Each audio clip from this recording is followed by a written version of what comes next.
la Fundación Embajada Abierta, que es justamente la organización que forma parte del T20 en el marco del G20. Jorge, te escuchamos. Bueno, muchas gracias, Cristina. La verdad que es un gusto inmenso volver a verte después de más de una década. Yo he estado 10 años fuera del país, he regresado el año pasado, pero con Cristina nos tocó protagonizar probablemente los momentos más difíciles de la vida de la Argentina contemporánea. Obviamente me estoy refiriendo a la crisis del 2001, junto con los actores que están en la mesa y muchos de ustedes.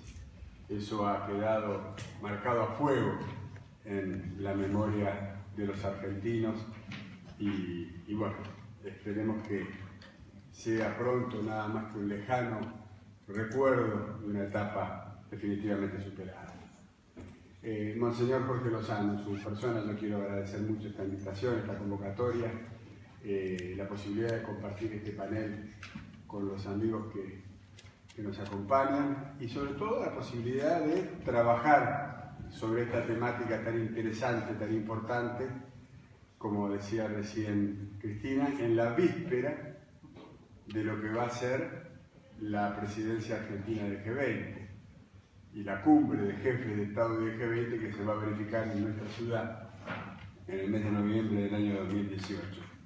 Sin lugar a dudas, este va a ser el episodio internacional más trascendente, más intenso que nuestro país va a tener en décadas.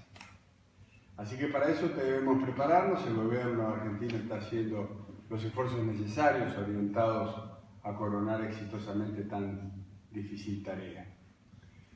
Pero como el título de la convocatoria de hoy es Finanzas Sostenibles, Trabajo Digno y Desarrollo Inclusivo, tal vez el punto de partida de esta pequeña presentación deba ser hecha a partir del concepto de la sustentabilidad.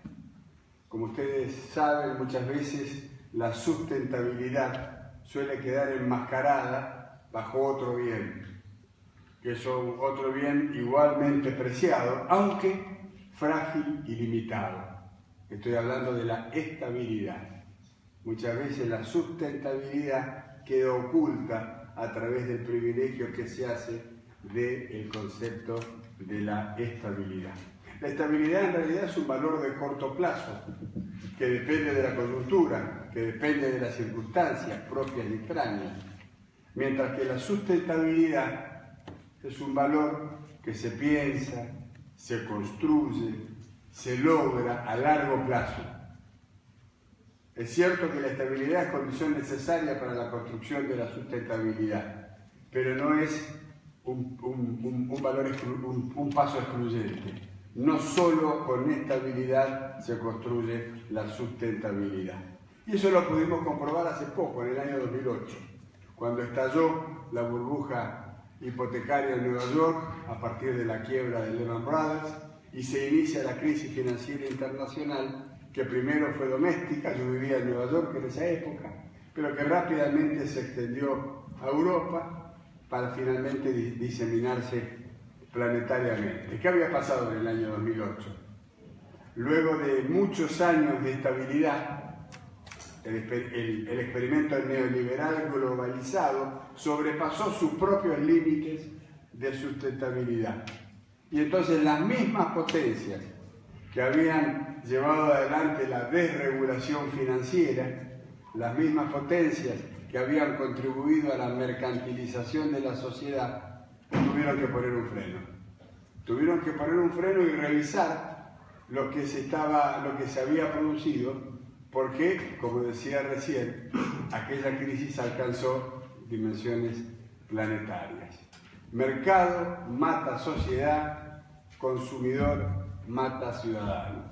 Esta fue, de alguna manera y de modo muy simplificada, estas son, decía, algunas de las frases fáciles que uno puede utilizar para graficar el estado de cosas que estábamos viviendo en aquel momento. Yo creo que en el 2008 se marca ya de un modo contundente algo que se venía insinuando desde hacía tiempo, y es el agotamiento del sistema multilateral gestado a partir de la Segunda Guerra Mundial. Un sistema multilateral, hijo de los acuerdos de Bretton Woods, que habrían de darle la sustentabilidad a las sociedades del mundo de la posguerra. Este sistema me parece que comienza a agotarse años antes de la crisis del 2008, y a partir de entonces nosotros estamos viviendo una suerte de periodo transicional en lo que se refiere a la gobernanza mundial. Recordemos que el G20 fue creado en 1999 con la participación de los ministros de finanzas de los 20 países que conforman el grupo. Pero también recordemos que ya en 1973 existió algo que se llamó The Library Group, que era un grupo de ministros de finanzas que, como consecuencia de la crisis del petróleo de ese momento y del proceso de inflación que en ese momento parecía indetenible, ingobernable, 4 ministros de finanzas deciden reunirse informalmente en la biblioteca de la Casa Blanca en Washington. Esos 4 ministros de finanzas eran el de Estados Unidos, obviamente el anfitrión, el de Reino Unido, el de Alemania y el de Gran Bretaña.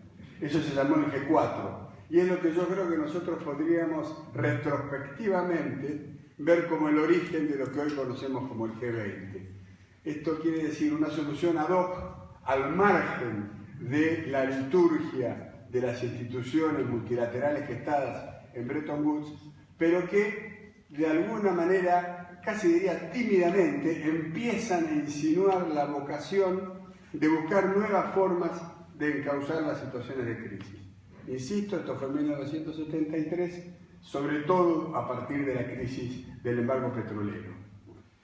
Después del G4 viene el G5, porque se incorpora Japón, pero después se incorpora Canadá y se incorpora Italia, y entonces esto se convierte en el G7. Muchos años después se va a incorporar Rusia y va a ser el G8, hasta la crisis de Crimea, que hace que Rusia salga del G7, pero esté en el G7, en fin, de un modo más o menos informal. En el año 2008, y vuelvo a lo que acababa de mencionar, el grupo que originariamente estaba integrado por los ministros de finanzas de los 20 países decide dar un salto acorde a la dimensión de la crisis que se había gestado en Wall Street, y convoca a la primera cumbre de jefes de Estado y de Gobierno de los países del G20. Yo en ese momento estaba destinado como embajador de la Argentina ante las Naciones Unidas y me tocó acompañar a la presidencia argentina en esa primera reunión que se hizo en Washington.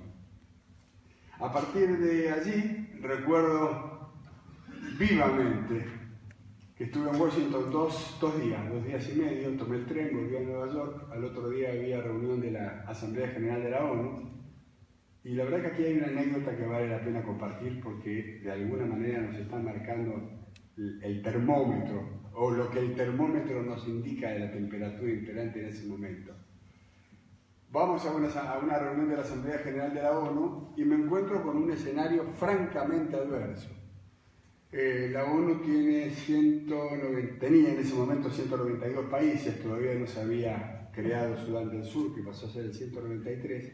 Por lo tanto, 192 menos 20 me da 172. 172 países estaban quejándose de la reunión que 2 días antes se había verificado en Washington. Y había casi unanimidad en el reclamo, desde Jamaica a Polonia, desde Colombia a Tailandia. ¿Qué era lo que decían? Existiendo el G192, ¿cuál es la razón para que de modo arbitrario 20 países se elijan o se reconozcan recíprocamente y decidan tomar el comando de este barco de la crisis? Y la verdad es que era una situación bastante incómoda para los 20 representantes de esos 20 países, porque esa cumbre de jefes de Estado y de Gobierno ciertamente se proponía acometer la tarea de domesticar esta crisis que parecía desmadrada. ¿Y como consecuencia de qué se toma esa decisión? como consecuencia de la lentitud paquidérmica que estaban mostrando las organizaciones surgidas después de la Segunda Guerra. Las dificultades en el sistema de toma de decisiones, el tiempo, la necesidad de los consensos unánimes, la posibilidad de los vetos cruzados, todo esto hacía visualizar a estas instituciones como demasiado lentas, casi uno podría decir incapaces de tomar el toro por las astas y tomar las decisiones del caso. ¿Esto quiere decir que el G20 es la herramienta capaz de tomar el toro por las astas y ordenar la gobernanza global? Mi opinión es que no. Mi opinión es que el G20 es nada más que la consecuencia del agotamiento de las instituciones de Bretton Woods y expresa una suerte de transición entre el viejo orden surgido en la posguerra y el nuevo orden que habrá de establecerse en algún momento que no sabemos cuándo es. En los hechos, entonces, el agua, como cuando es contenida por un dique, si desborda el dique, empieza a buscar canales para seguir su curso. Algo así se me ocurre que es lo que expresa el G20 hoy en día, esta suerte de transición entre un orden y un nuevo orden que está en proceso de gestación. Hoy la emergencia financiera global parece superada. Pareciera que estamos viviendo una situación, digámoslo muy entre comillas, una situación de cierta estabilidad. Ahora cabe preguntarse qué pasa con la sustentabilidad. Si el G20 ha, de alguna manera, a través de las distintas políticas que se ensayaron sobre todo desde Estados Unidos y desde Europa, desde Bruselas, desde el Banco Central Europeo más específicamente, en lo que se refiere al viejo continente, pareciera haber logrado una cierta estabilidad. Pero eso no nos ha hecho más sustentables que antes de la crisis, ni mucho menos. ¿Por qué? Porque persiste una desconexión entre las finanzas, el mundo de las finanzas y el mundo de la economía real. Porque persiste una bestial desigualdad que se verifica entre regiones, que se verifica entre países y que se verifica dentro de los países. No nos olvidemos que nosotros vivimos en América Latina, que es la región más desigual del mundo.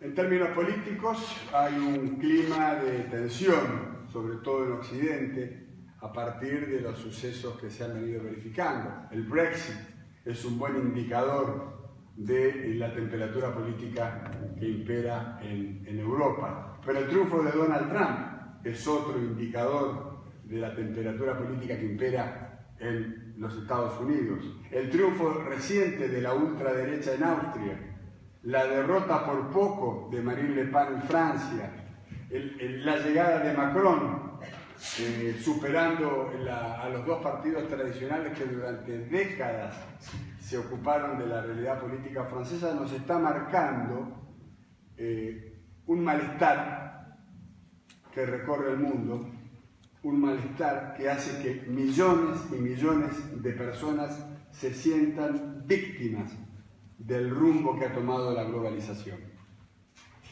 Este malestar entonces forma parte de este proceso transicional que habrá de llevarnos a la definición de nuevas reglas de juego y como consecuencia organizativa de las nuevas reglas de juego, nuevas instituciones que nos lleven a ordenar y a definir una nueva gobernanza global.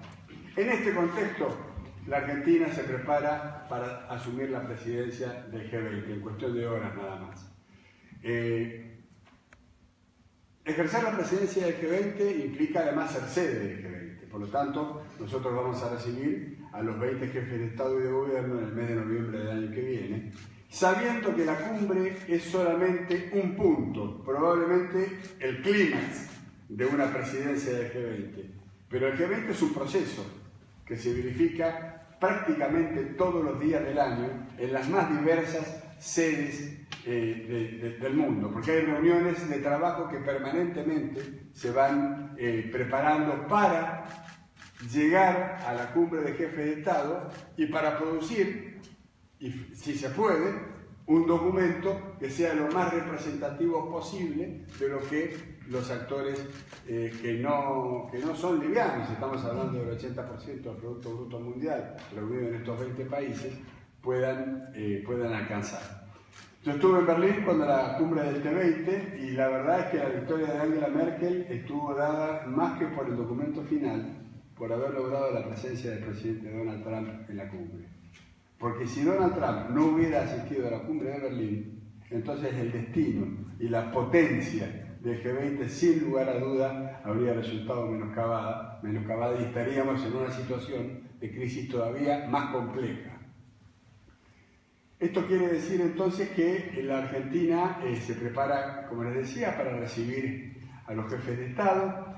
Yo creo que hay una prioridad que está siendo tomada por el gobierno y es la necesidad de que por primera vez los países de América Latina intenten una coordinación de prioridades, tratando de sumar esas prioridades a la agenda del G20. Porque la verdad es que ser presidente del G20 no supone grandes beneficios, extra pertenencia, porque el G20 es como un transatlántico, ¿no? Entonces el presidente se sienta al timón del transatlántico, pero el transatlántico va para allá. Y el capitán del barco, moviendo el timón, puede corregir ligeramente el rumbo, pero no va a poder cambiar el rumbo. Va a poder incidir ligeramente en el rumbo. Bueno, el hecho de ser presidente, de ejercer la presidencia del G20, a diferencia de lo que significa ser sede de la cumbre ministerial de la OMC, que se va a verificar dentro de pocas semanas en Buenos Aires, es que la negociación de la OMC viene encapsulada y que es lo mismo que se reúne aquí, en Seúl o en Panamá. Mientras que la negociación del G20 le reconoce al país anfitrión, al presidente, la posibilidad de meter un poquito la cuchara dentro del frasco de dulce de leche. De allí la necesidad de que los elementos que se puedan colocar en la agenda sean producto del consenso que se logre dentro de los países de la región. Aunque nos parezca difícil de creer, hace pocos meses, por primera vez desde el año 2008, se produjo una primera reunión, un primer seminario que fue aquí en Buenos Aires, entre los Sherpas, es decir, los delegados de los presidentes Peña Nieto, Temer y Macri, para empezar a trabajar con el objetivo de coordinar, de encontrar puntos de común que le permitan meterlos dentro de la agenda del G20. El G20 no es una institución democrática, como les dije, es producto de una decisión arbitraria, como son la mayoría de las decisiones, pero hay dos tipos de jugadores. Están los rule makers y están los rule takers. Obviamente nuestro país y la región están dentro del pelotón de los rule takers. De lo que se trata es de ir generando pisos de acuerdo que nos permitan que nos permitan ser cada día un poquito menos rule takers para pasar a tener que ver con el sistema real de toma de decisiones. Ese me parece que es el gran desafío, esa me parece que es la gran oportunidad que América Latina tiene de cara a la cumbre de jefes de Estado y de Gobierno del G20 que se va a verificar en nuestro país a fines del año que viene. Muchas gracias.